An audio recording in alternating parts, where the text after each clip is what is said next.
whereas Muslims' economic set was based on the circulation of wealth.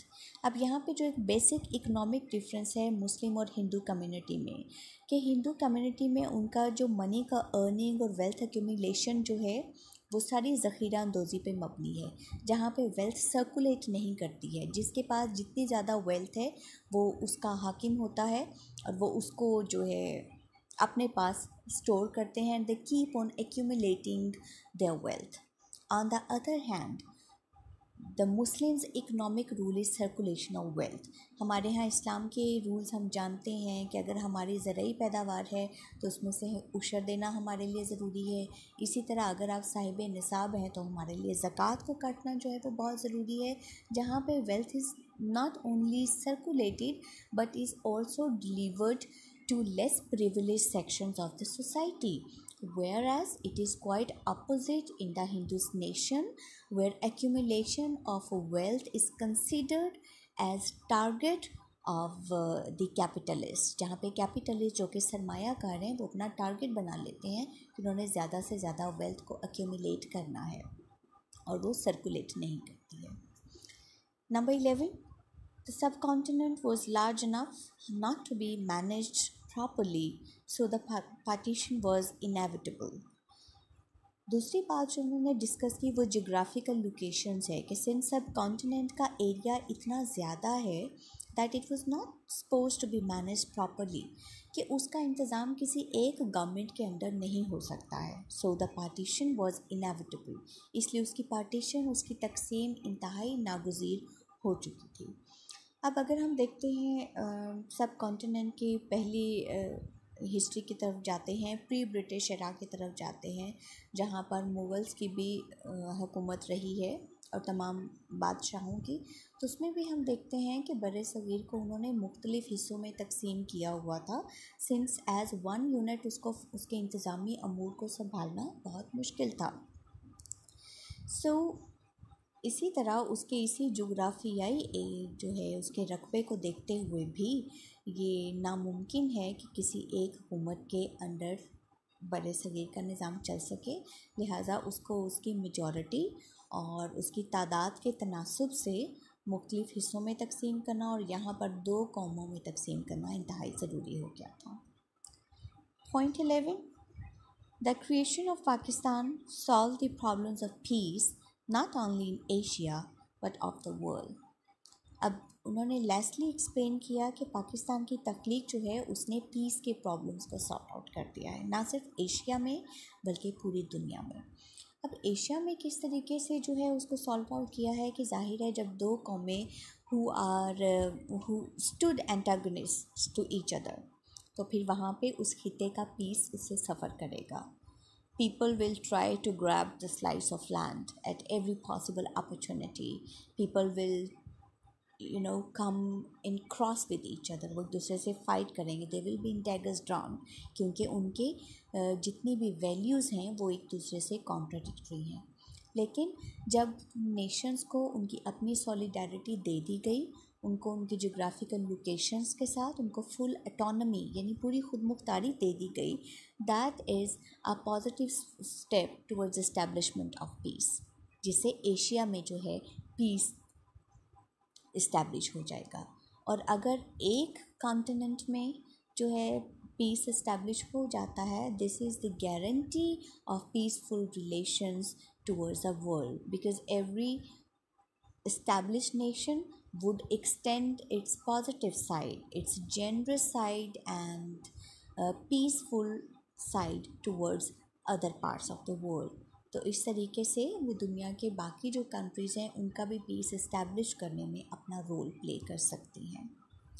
Number 13, Pakistan and the other freed Asian countries want to progress. Pakistan और जो Asia की जो बाकी countries हैं जो आज़ाद हुई हैं वो तरक्की चाहती हैं, जो कि हर कौम का ख्वाब है। They are suffering from disease, want, hunger and ignorance. जो प्रेजेंट प्रॉब्लम्स इनकाउंटर कर रही है कोई भी इमर्जिंग स्टेट, वो होते हैं डिज़ीज़ है जिसको फ़ाइट करना है, वांट जहाँ पे चीज़ों की कमी है उस कमी को पूरा करना है, हंगर एंड इग्नोरेंस भूख है और जहालत है जिसको फ़ाइट बैक करना है। The USA and the Western countries should come forward to share their technology and knowledge with these Asian countries. अब यहाँ पे लियाकत अली ख़ान डिमांड क्या कर रहे हैं वेस्टर्न कंट्रीज से कि since they are the torch bearers of knowledge and success, तो उनको अपना वो नॉलेज और अपनी टेक्नोलॉजी डेवलपिंग कंट्रीज़ के साथ जो शेयर करनी चाहिए सो दैट वो भी उन्हीं कंट्रीज़ की लिस्ट में आके डेवलप कंट्रीज़ का स्टेटस ऑब्टेन कर लें। सो ये मेन पॉइंट्स है इस ऐसे के, इनको पढ़ के आपको पता चला कि व्हाट दिस ऐसे इज़ अबाउट और किस तरीके से लियाकत अली ख़ान ने पाकिस्तान का केस यूएस के सामने प्लीड किया है, ना सिर्फ पाकिस्तान की रूट कॉज बताई कि क्यों क्रिएट किया गया, और साथ ही उसकी सिग्निफिकेंट बता दी कि वर्ल्ड ऑर्डर में and towards establishing world peace what critical role Pakistan can play, और साथ ही ये एक्सपेक्ट किया कि how Western countries should look and should treat Pakistan, since Pakistan is an emerging state and needs cooperation from the Western country. It needs its development, its suggestions, technology, and so if such countries extend their helping hand towards this emerging economy, Pakistan could definitely establish as a successful state which can play its creative and positive roles towards establishing world order.